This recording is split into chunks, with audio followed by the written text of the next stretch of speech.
Xin lỗi này à? Tao rồi anh quỳ xuống đi, tao xin lỗi. Rồi anh quỳ anh quỳ xuống đi. Anh quỳ xuống tao xin lỗi. Rồi anh quỳ xuống tao xin lỗi. Tao nói cho mày, mày quỳ xuống tao xin lỗi. Ông thích như vậy để Rồi ok. ông đứng ở đây chờ. Rồi ok. Tao thách. Tao chờ. Ông thách tôi để. Đúng rồi. Ông ơi, gọi công an đồn vào đi. Con ok. không mong như vậy. Đây thì có toàn là kiến tàu thôi. Tôi thôi. Nhưng Rồi ok, công an đồn vào đơn giản thôi mà. Cái này thì nói chung là đơn giản thôi mà. Mẹ còn nói xe cướp bóc như hoặc là như thế nào. Tao không nói đâu nhá. Tao nói hết cả từ xa luôn. Ông còn nói rồi sau lưng nhé.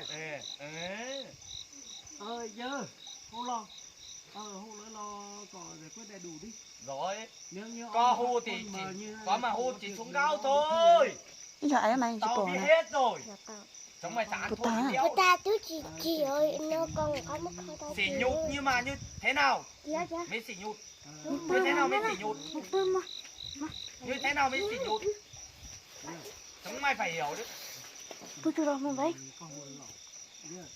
Cháu con hô lỏ. Này. Mấy thằng thanh niên này chắc giờ mới nhủa để con ra. Nó không đi thôi. Cần nào này mới đi. Có hô đồng công an về hay là Ở nó hô Chúng nó bảo phải này sao? cần nào này mới điện ông ơi.